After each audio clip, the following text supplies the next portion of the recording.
A very good evening aspirants. तो स्वागत है आप सभी का एस्पिरेंट्स यूट्यूब चैनल पे। तो आज हम शुरू करने वाले हैं हम एक न्यू सीरीज़ बीपीएससी पूछता है। ये एक्चुअली में मैंने कल ही शुरू कर दी थी फॉर इंग्लिश मीडियम स्टूडेंट। ये क्लास होने वाली है specially for Hindi medium student, क्योंकि बीपीएससी में जो 72nd बीपीएससी होने वाला है उसमें most of the student Hindi medium के हैं। तो मैंने अपने जो इंग्लिश के साथ साथ हिंदी मीडियम के लिए भी एक क्लास शुरू की है, और जो इंग्लिश में पढ़ाया जाएगा उसको हिंदी में पढ़ाया जाएगा अगले दिन, ठीक है। और रिपोर्ट और सूचकांक को आज हम कवर करने वाले हैं 2026 के मोस्ट इंपॉर्टेंट रिपोर्ट एंड सूचकांक को, जो PYQ सीरीज़ पे बेस्ड है। यानी इसका मतलब ये है कि देखिए होता क्या है ना, दो अप्रोच होते हैं PYQ करने के।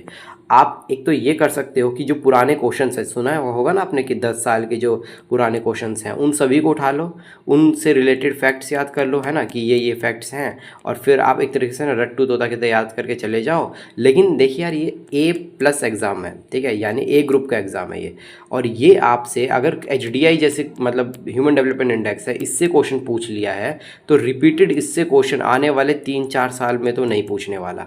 तो आपका जो ये रट के जाना जो होता है कि है ना, उससे रिलेटेड फैक्ट से रट के चले जाएंगे, तो वो तरीका ठीक नहीं है। SSC में, रेलवे में काम कर जाता है क्योंकि उसमें रिपीट किया जाता है क्वेश्चन, लेकिन A ग्रुप के एग्ज़ाम्स में ये गलती नहीं होती। स्पेशली उनका एल्गोरिदम ही इस तरीके से वर्क करता है कि हम पुराने क्वेश्चंस को कभी रिपीट नहीं करेंगे, लेकिन उनका एक चीज़ जो है, जो पैटर्न है वो रिपीट करता है, ठीक है। पैटर्न मतलब क्या है कि अगर HDI से क्वेश्चन पूछा गया है, यानी ये इंडेक्स है, ठीक है, तो इससे रिलेटेड इंडेक्स से क्वेश्चन पूछा जाएगा, ठीक है। अब जैसे कि मैं बताता हूँ कि हर साल ना, अगर आप ऑन एवरेज खुद जाके चेक कर लीजिएगा कि 3 से 4 क्वेश्चन रिपोर्ट और इंडेक्स से पूछता ही पूछता है। तो इसका मतलब ये है कि आप UNDP HDI जो पूछ लिया गया है उसको पढ़ने के बजाय नए इंडेक्स को पढ़ो। 2026 में जो आए, 2025 में जो नए नए इंडेक्स है उसको पढ़ो, उससे क्वेश्चन बनेगा। इसीलिए हमने आज इस तरीके से इंडेक्स की शुरुआत की है। क्या? रिपोर्ट और सूचकांक पढ़ेंगे, ठीक है। समझ आ गया ये किस तरीके का PYQ सीरीज़ है। ये एक रटने वाला PYQ सीरीज़ नहीं है, ये समझने वाला, कॉम्प्रिहेंसिबल है, ठीक है। और ये प्रॉपर क्लास हिंदी में होने वाली है। तो चलिए क्लास को शुरू करते हैं। उससे पहले ज़रा इस क्वेश्चन को देखिए। ये क्वेश्चन नंबर 11वां है, किसका? 71 BPSC पिछले साल के प्रीलिम्स का। UNDP जो है वो एक इंडेक्स निकालती है, 2 इंडेक्स निकालती है, आपको पता होना चाहिए। एक निकालती है HDI और एक निकालती है, रिसेंटली निकालना शुरू किया है, क्षमता गरीबी माप। इसके बारे में आपने नहीं सुना होगा, लेकिन BPSC ने पूछ लिया क्योंकि उसने अपने स्टैंडर्ड को बहुत रेज़ किया है। अब देखिए इसका स्टेटमेंट क्या क्या है। तो ये जो क्षमता गरीबी माप है वो स्वास्थ्य और पोषण की कमी के लिए बाल कुपोषण को, ठीक है, शामिल किया गया है। मतलब इसमें, इस इंडेक्स में बाल कुपोषण स्वास्थ्य और पोषण से संबंधित इंडेक्स है, तो हाँ किया गया है, ठीक है। और याद रखना, बाल कुपोषण से संबंधित एक बीमारी होती है जिसे क्वाशियोर्कर कहते हैं। उसके बाद इसने बोला शिक्षा और ज्ञान में वंचित जो दशाएं होती किसकी? महिलाओं की, निरक्षरता के वजह से। इसका मतलब ये है कि महिला की जो निरक्षरता है, जो पढ़ लिख नहीं पाती हैं, किसकी वजह से? शिक्षा ना प्राप्त होने की वजह से, ज्ञान ना प्राप्त होने की वजह से, उनकी दशा के बारे में है कि जैसे वो जॉबलेस रह जाती हैं, उनकी स्थिति अच्छी नहीं है। तो क्या इसके बारे में बताता है ये इंडेक्स? हाँ, ये बताता है ये भी, ठीक है। उसके बाद आपका यह पुरुष निरक्षरता को क्षमता गरीबी के एक प्रमुख संकेतक के रूप में माना जाता है। आपको ये पता होना चाहिए कि ये एक्चुअली में स्टेटमेंट ठीक है, क्योंकि आप जब चेक करोगे उसके रियल वेबसाइट पे तो पता चलेगा कि वो महिला निरक्षरता और पुरुष निरक्षरता दोनों को ऐड करता है। लेकिन BPSC ने इस स्टेटमेंट को गलत माना है। क्यों गलत माना है? एक ध्यान से देखना इसको। प्रमुख संकेतक, just because of this word, एक छोटे से कीवर्ड की वजह से पूरा का पूरा स्टेटमेंट गलत हो गया। इसका मतलब होता है प्रमुख संकेतक का कि प्राइमरी का मतलब कि सबसे इम्पॉर्टेंट जो इंडिकेटर है यही है। नहीं, सबसे ज़्यादा इम्पॉर्टेंट है वो है बाल कुपोषण, फिर महिला निरक्षरता, देन है पुरुष निरक्षरता। तो ज़रा सा कीवर्ड की वजह से कि पूरा का पूरा स्टेटमेंट आपका गलत हो गया। तो सोचिए कि BPSC आपको चाहता है कि आप पूरे एग्ज़ाम के दौरान आपका माइंड पूरी तरीके से ओपन हो, एक छोटी छोटी चीज़ों को आप बारीक तरीके से देखिए। केवल ये ऑब्जर्व्ड तरीके से इंडेक्स नहीं पूछ रहा, वो क्वेश्चन को भी बहुत घुमा फिरा के पूछ रहा है। चलिए, 4th स्टेटमेंट है, इसमें स्वच्छ पेयजल की कमी को क्षमता गरीबी एक महत्वपूर्ण संकेतक के रूप में शामिल किया गया है। तो एक्चुअल में ये ना HDI का पार्ट है, और HDI भी निकालता है, UNDP निकालता है, लेकिन ये जो क्षमता गरीबी माप का पार्ट नहीं है, तो ये गलत हो जाएगा आपका। तो इसका आंसर होगा 1 और 2, ठीक। तो चलिए स्टार्ट करते हैं अपने टॉपिक को। एशियाई विनिर्माण सूचकांक ठीक है, इससे हम स्टार्ट करेंगे। इसमें इंडिया कितने पोजीशन पे है? 6th पोजीशन पे है। तो सबसे पहले ये समझो कि ये एशिया में ही होता है, ये वर्ल्ड इसमें ठीक है, वर्ल्ड लेवल पे नहीं है, एशिया लेवल पे है। और दूसरा विनिर्माण यानी मैन्युफैक्चरिंग, ठीक है, मैन्युफैक्चरिंग सेक्टर से है। 3 सेक्टर्स होते हैं ना हमारे, सबसे पहला होता है एग्रीकल्चर, दूसरा होता है मैन्युफैक्चरिंग, तीसरा होता है सर्विसेज, ठीक है। थोड़ी तो इंग्लिश चलेगी ना भाई, इतना तो थोड़ा कॉपरेट कर सकते हो, ठीक है। श्रम उपलब्धता और कौशल स्तर, ये इसमें क्या क्या देखता है कि एक जो एशियाई देश है वो कितने अच्छा मतलब कितने बड़े लेवल पे प्रोडक्शन कर रहा है, ठीक है, उत्पादन कर रहा है। दूसरा कि उसका कौशल स्तर कितना अच्छा है। 3 तरह के कौशल स्तर होते हैं, आपको पता होना चाहिए। एक होता है रेड, लाल रंग का, जो जो इसे रेड स्किल कहते हैं। उसके बाद होता है एक आपका ब्लू, एक ब्लू कॉलर जॉब भी जिसे कहते हैं, और एक होता है आपका सफ़ेद। तो रेड जो होता है ये एग्रीकल्चर से रिलेटेड होता है, ये लेबर से रिलेटेड होता है। और जो मैन्युफैक्चरिंग से जो रिलेटेड, उत्पादन से रिलेटेड होता है, वो ब्लू होता है, ठीक है, ये याद रखना। और जो सर्विसेज से होता है, जो आपकी सेवा क्षेत्र है, उससे वाइट होता है। तो यही पूछा गया कि इसमें किस लेवल का कौशल है, कि हमारे जो मतलब जो कोई देश है उसकी रैंकिंग अगर देनी है तो वहाँ के लोग कितने ज़्यादा स्किलफुल हैं, है ना, कितने ज़्यादा योग्य हैं उत्पादन करने के। ऐसा तो नहीं कि उनको कुछ आता ही नहीं है। बुनियादी ढांचा कैसा है, लॉजिस्टिक्स कैसा है यहाँ पे, वहाँ पर मतलब इंफ्रास्ट्रक्चर कैसा है, रोड है या नहीं है। एक मतलब अगर फैक्ट्री लगेगी तो उसके पास होना चाहिए ना, रोड होना चाहिए, रेलवे होना चाहिए, ठीक है, चीप लेबर्स होने चाहिए। तो ये सब चीज़ें है या नहीं है। और व्यापार में आसानी है या नहीं है, मतलब ईज़ ऑफ डूइंग बिजनेस सुना होगा, उसका एक रिपोर्ट निकलता है कि सरकार कितना इंसेंटिव दे रही है, कितना मदद कर रही है, ये सब है या नहीं है।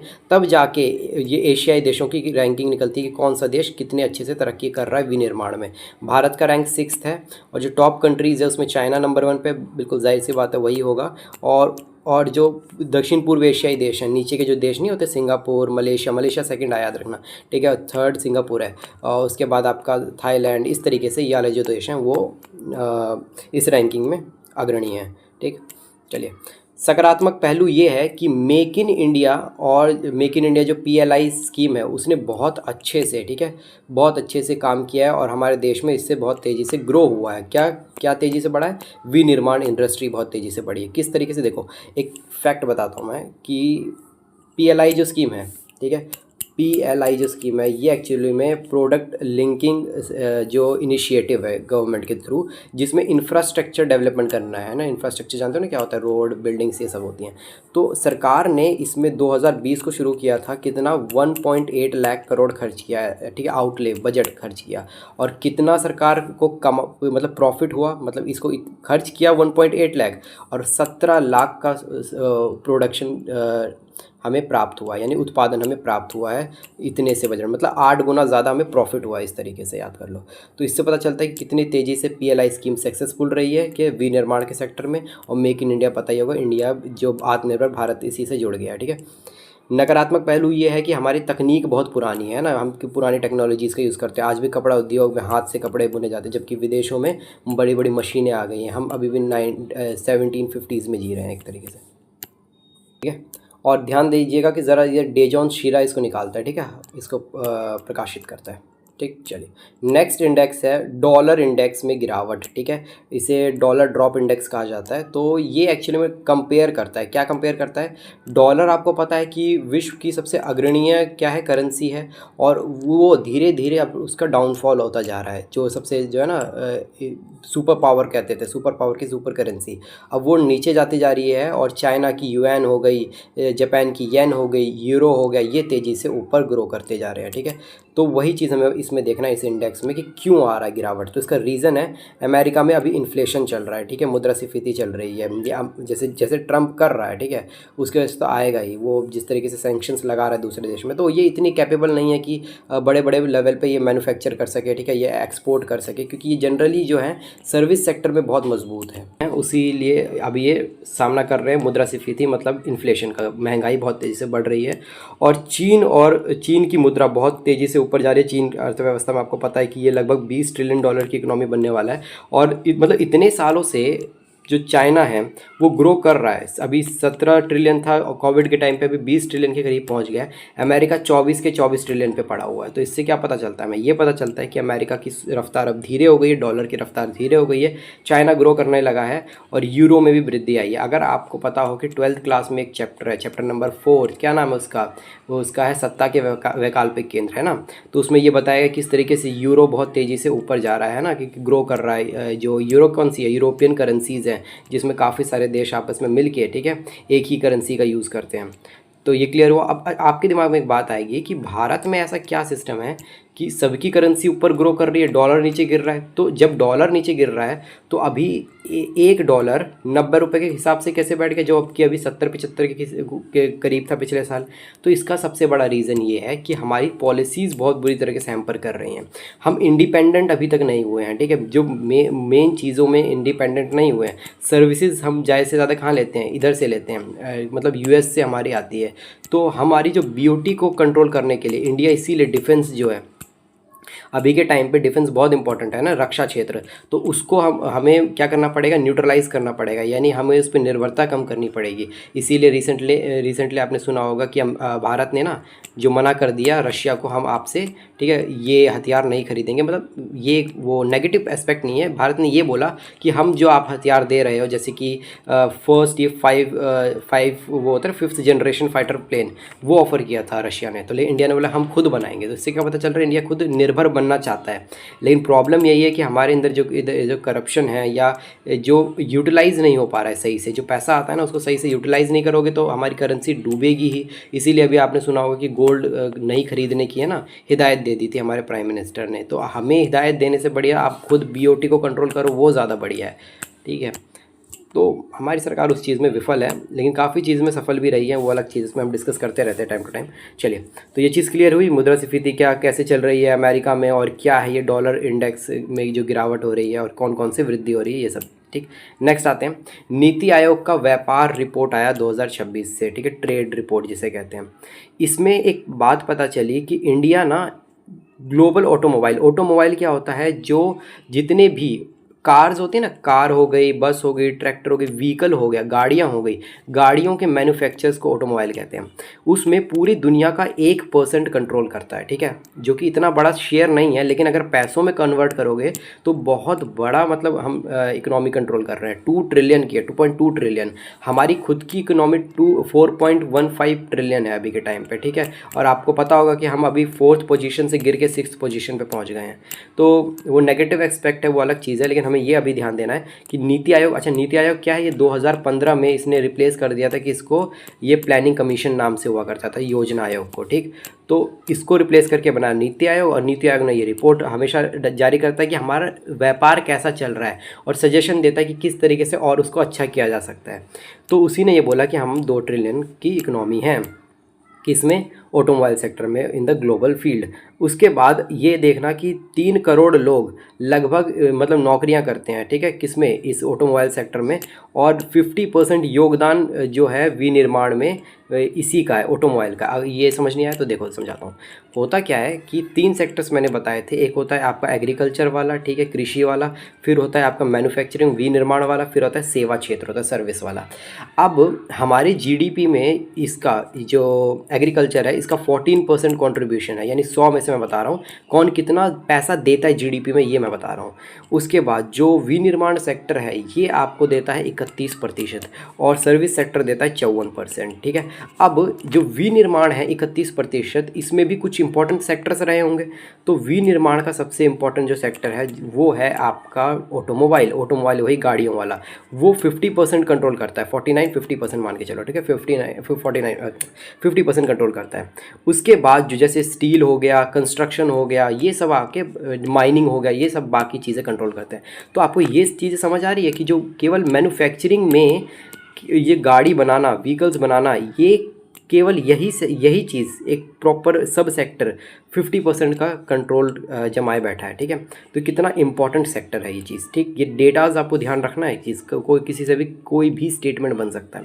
अब व्यापार संतुलन की बात करते हैं, तो ये व्यापार संतुलन अच्छा है, यानी देखिए इतना बड़ा जब हम इकोनॉमी को ग्रो कर रहे हैं, ठीक है, मतलब इतना ज़्यादा कंट्रीब्यूशन है अगर ऑटोमोबाइल का, तो बीओटी हमारा बहुत अच्छा होगा। ये बीओटी क्या होता है, बैलेंस ऑफ ट्रेड कहते हैं, यानी इसका मतलब क्या होता है कि हमारे देश ने कितना निर्यात किया और कितना आयात किया, दोनों को माइनस कर देते हैं, और इससे पता चलता है कि हम घाटे में चल रहे हैं, यानी या हम मुनाफे में चल रहे हैं। मुनाफा तब होगा जब हम ज़्यादा बेचेंगे और कम खरीदेंगे दूसरे देश से, और नुकसान इसका उल्टा होगा। तो हम बिल्कुल बिल्कुल ना बराबर पे चल रहे हैं, ना घाटा ना नुकसान, ठीक है, इक्वल पे चल रहे हैं हम लोग, ठीक है। मतलब जितना हम खरीदते हैं मतलब विदेशी गाड़ियों को या सामानों को, उतना ही हम बेच भी रहे हैं, ठीक है। इसीलिए हमारा ये व्यापार संतुलन चल रहा है। किस सेक्टर में? ऑटोमोबाइल के सेक्टर की बात कर रहा हूँ मैं, ठीक। और एक याद रखना, सर्विस सेक्टर में हम सरप्लस में है, यानी हम क्या है, प्रॉफिट में, हम ज़्यादा बेचते हैं। और जबकि अब बाकी अगर हम मैन्युफैक्चरिंग सेक्टर की बात बोलें, ठीक है, अगर मैं केवल गाड़ियों को हटा दूं तो हम उसमें नेगेटिव में चल रहे हैं, ठीक है। चलिए, नेक्स्ट है चुनौतियां। क्या चुनौती? ईवी है। ईवी कार सुना होगा आपने, इलेक्ट्रिक कार्स जो होती हैं या इलेक्ट्रिक व्हीकल्स जो होती हैं उसके बारे में। तो ये चुनौती है क्यों? क्योंकि इंडिया ना इसका मैन्युफैक्चरिंग बहुत कम करता है, ये लगभग 2% भी नहीं है टोटल का। तो इससे क्या पता चल रहा है? ये पता चल रहा है विदेश ना अब हर कोई, जैसे कि आपने सुना होगा टेस्ला, टेस्ला दुनिया की सबसे बड़ी कार कंपनी बनती जा रही है धीरे धीरे। क्यों? जबकि वो बनाती ईवी कार ही है, वो डीजल कार भी नहीं बना रही, लेकिन फिर भी इतनी तेज़ी से क्यों वो ग्रो कर रही है? इसलिए क्योंकि मार्केट में ईवी का ट्रेंड चल रहा है। अब हर कोई ईवी खरीदना चाहता है, क्योंकि अब इलेक्ट्रिसिटी जनरली जब न्यूक्लियर प्लांट्स इतने बड़े लेवल पे स्टेब्लिश हो चुके हैं तो इलेक्ट्रिसिटी ईजिली अवेलेबल हो गया है हर कंट्री में। तो इसकी वजह से ईवी जो है अब फ्री में इलेक्ट्रिसिटी है, मतलब कम से कम दाम पे इलेक्ट्रिसिटी आप ला सकते हो। और डीजल और इनकी प्राइस आप पता है कि एक डीजल 105 बैरल के करीब चल रहा है डॉलर। तो इतना महंगा डीजल जो अब इंपोर्ट करती है कोई कंट्री, अब उसकी जो प्राइस है इतना बढ़ के, पेट्रोल डीजल इतना महंगा मिलेगा, तो आप अपने व्हीकल्स में यूज़ करोगे तो आपका ही नुकसान है ना। इससे बढ़िया आप ईवी खरीद लो। और पहले दिक्कत ये थी कि ईवी है ना बड़ी वो होती थी, मजबूत नहीं होती थी, लेकिन रीसेंट टाइम्स पे जैसे टाटा, हमारी जो इंडस्ट्री है टाटा इंडस्ट्रीज़ की जो ईवी आती है, और उसके बाद आपकी जो टेस्ला मैंने बताई, इस तरीके से जो गाड़ियाँ कुछ बन रही हैं वो बहुत मजबूत बन रही हैं, जिसकी वजह से ये हो रहा है कि ईवी अब चुनौती बनती जा रही है डीजल कार के लिए। लेकिन हमारे इंडिया में इसका प्रोडक्शन ही नहीं बन पा रहा सही से, तो ये एक बड़ी चुनौती है, ठीक है। उसके बाद क्या बेहतर हुआ है? पीएलआई स्कीम जो मैंने अभी बताया, उसकी वजह से एमएसएमई में तेज़ी से ग्रो आया है, उसके वजह से हम इतने अच्छे से अर्न कर पा रहे हैं। लेकिन ये 1% बहुत कम है अभी भी, इसमें हमें बढ़ोतरी करनी पड़ेगी, ठीक है। और सजेशन क्या दिया है नीति आयोग ने? नीति आयोग ने ये बोला कि देखिए, अगर हमें और ग्रो करना है ऑटोमोबाइल सेक्टर में, किसी भी ट्रेड सेक्टर में, तो सबसे पहले हमें गुणवत्ता, यानी हमें इंफ्रास्ट्रक्चर को बढ़ावा देना पड़ेगा, है ना। इंफ्रास्ट्रक्चर जैसे कि अगर मान लो कि यहाँ मैंने फैक्ट्री लगाई, तो अब रोड ही नहीं है ट्रांसपोर्ट करने के लिए, तो मैं क्या करूँगा? वहाँ पर रेलवे ही नहीं है, वहाँ पर वाटर प्लांट ही नहीं है, वहाँ पर चीप लेबर्स ही नहीं है, तो मेरी कंपनी को तो लॉस होगा ना। तो हमें ईज़ ऑफ डूइंग बिजनेस को बढ़ावा देना है। और जो प्रणाली होती है, यानी अगर कोई कंपनी फैक्ट्री लगाना चाहे ना हमारे देश में, तो उसको पेपर वर्क इतना करना पड़ता है, ऊपर से इतने घूस देने पड़ते हैं पॉलिटिशियंस को, वहाँ के एमएलएस को, कि हम वो मतलब अपना इन्वेस्टमेंट क्या करेगा उसका, तो 30-40% उसी चीज़ में चले जाता है, पेपर वर्क में, ठीक है, करप्शन में। तो ये एक चीज़ उसको ये ठीक करनी पड़ेगी, तब जाके हम तेज़ी से ग्रो कर पाएंगे। चलिए, तो नेक्स्ट है उत्तरदायी राष्ट्रीय सूचकांक, यानी एक कंट्री कितने अपने नेशन के लिए रिस्पॉन्सिबल है, वर्ल्ड के लिए रिस्पॉन्सिबल है, किस चीज़ के लिए संवेदनशील है, ठीक है। इसको दिखाता है उत्तरदायी राष्ट्रीय सूचकांक। और इंडिया की रैंकिंग अच्छी है ज़्यादा हिंदी हो गया क्या? ये 16th है रैंकिंग, ठीक है, इंडिया की। और टॉप किसने किया? सिंगापुर ने टॉप किया है। और ऐसा क्यों इंडिया की रैंकिंग वर्ल्ड में अच्छी क्यों दिखाया? ये मतलब इतना रिस्पॉन्सिबल कंट्री कैसे? हमारे देश में गरीबी है, काफ़ी समस्याएं हैं, तो फिर क्यों, जबकि हम बाकी इंडेक्स में तो काफ़ी नीचे रहते हैं। इसका रीज़न ये है कि रिसेंट टाइम में इंडिया की जो इमेज है वो अच्छी हुई है। जैसे कि एक उत्तरदायी शासन देखने के लिए मिला है। उत्तरदायी शासन क्या है? ये इंडेक्स जो बनता है वो देखती है कि गवर्नमेंट, जो वहाँ की करंट गवर्नमेंट है, वो कितने साल से, है ना, रिप्रेजेंट कर रही है। जैसे बीजेपी गवर्नमेंट 3 साल से है ना, मतलब सॉरी 3 टर्म से है, तो 3 बार से वो जीतते आ रही है। तो क्या मतलब इंडिकेशन जाता है वर्ल्ड को, ये जाता है इस रिपोर्ट को, कि इनका एल्गोरिदम इस पे वर्क करता है कि ये जो सरकार है बहुत अच्छी है, लोग इन्हें बहुत पसंद कर रहे हैं, इसीलिए तो बार बार जीत के आ रही है। इसी वजह से इसमें रैंकिंग ऊपर गई।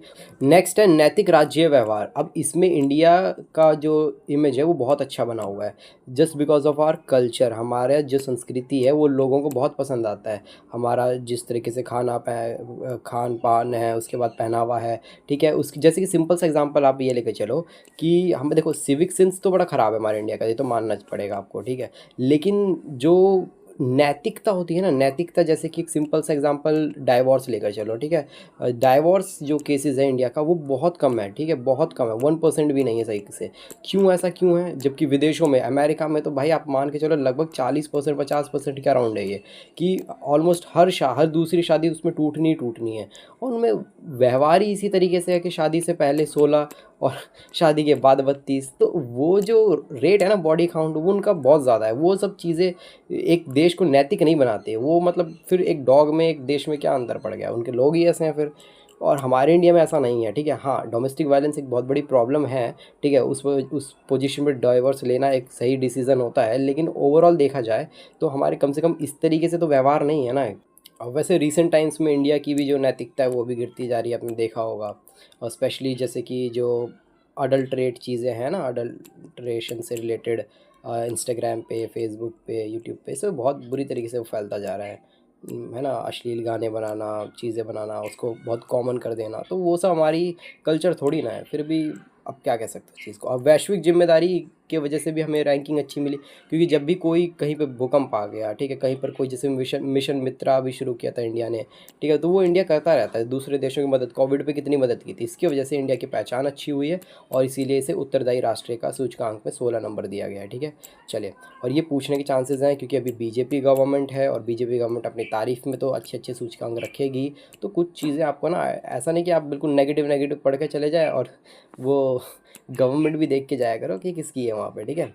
चलिए, और ये जो वर्ड है वसुदेव कुटुम्बकम, इन्होंने अपने जो मतलब सूचकांक है ना उसके मतलब प्रोफाइल पे भी डाला है कि आगे तो इससे पता चल रहा है इंडिया का इम्पैक्ट देखने के लिए मिला है इस चीज़ों में, ठीक है। चलिए, भ्रष्टाचार धारणा सूचकांक क्या है, जिसे हम CPI भी कहते हैं, करप्शन परसेप्शन इंडेक्स।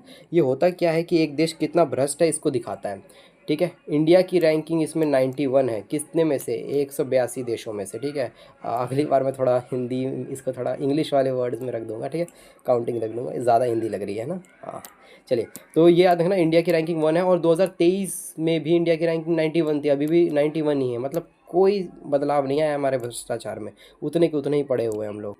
और याद रखना, इसमें डेनमार्क हमेशा टॉप करता है। जो नॉर्डिक कंट्रीज़ है ना, जैसे डेनमार्क, आइसलैंड, स्विट्ज़रलैंड, वो हमेशा आपको टॉप करता है, और डेनमार्क तो हमेशा ऊपर रहता है इसे, ठीक है। ये आपके जो डेमोक्रेसी उससे रिलेटेड आता है ना, ट्रांसपेरेंसी रिपोर्ट, जिसमें दिखाया जाता है कि कितना मीडिया के लेवल, मीडिया हमारी जो है वो किस नंबर पे है, तो उसमें भी जो ये शीर्ष पे रहता है। और हमारी कितनी रैंकिंग है, 151 रैंकिंग है, और गिर गई है, 156 पे पहुंच गए हम, ठीक है, मीडिया रैंकिंग में। मतलब सोचो कितनी बेकार गिरी हुई मीडिया है हमारी, ठीक है।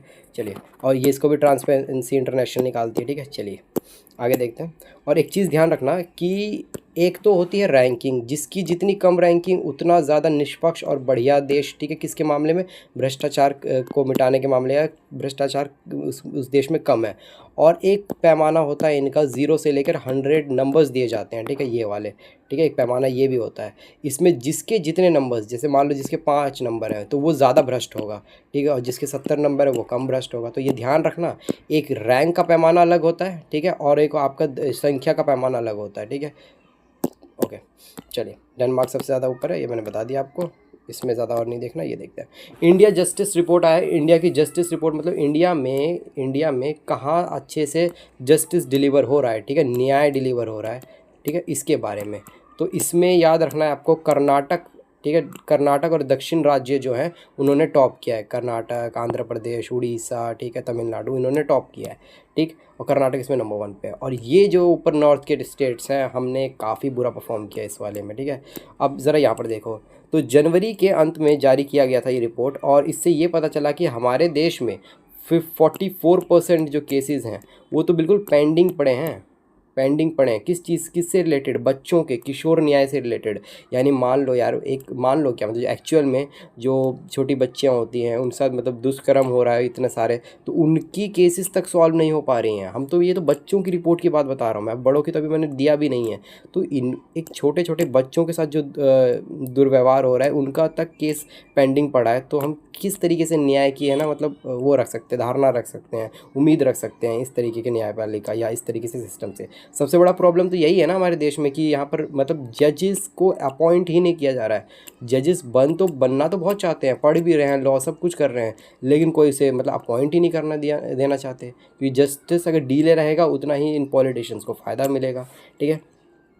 तो ये किस किस कैटेगरीज़ में दिया जाता है, मतलब कि किस किस कैटेगरी को मिला के कि पुलिस कितनी बढ़िया, कितनी कोऑपरेटिव है, न्यायपालिका वहाँ की कैसी है, वहाँ की जेल कैसे हैं, कहीं मतलब का फंडामेंटल राइट्स तो उल्लंघन नहीं हो रहा। आपको पता होना चाहिए ना 22वां अनुच्छेद क्या कहता है, ये कहता है ना फंडामेंटल राइट का कि आप जो अपराधी हैं उनको मार नहीं सकते, उनको मतलब कैद करने से पहले आप उनके घर वालों को पता होना चाहिए। ये सब चीज़ें होती है, 24 घंटे के अंदर मजिस्ट्रेट के पास ले जाना होता है। तो ये सब नियम फॉलो हो रहे नहीं हो रहे, ठीक है। कानूनी सहायता जिसके पास नहीं है, मतलब जो वकील नहीं कर सकता, ठीक है, वो अनुच्छेद 39A के तहत, ठीक है, फ्री लीगल एड उसे मिल सकता है ना, फ्री कानूनी सहायता, ये सब चीज़ें हैं, ठीक है।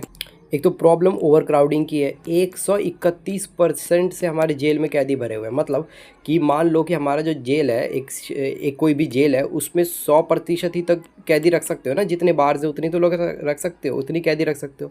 लेकिन उस पर 31% और ज़्यादा है, 100 की रखने की जगह है 131। ये बस बना के ले जा रहे हैं ये लोग, कुछ नहीं, एक एक में दो दो घुसेड़ रखे हैं, दोनों वहाँ पर सज़ा काटने नहीं गए हैं, मस्ती कर रहे हैं। मतलब क्या है ये, कौन सा लॉ है ये, कैसा जेल है ये, बताओ। चलिए, नेक्स्ट है विश्व आर्थिक आउटलुक, WEO का रिपोर्ट, ठीक है।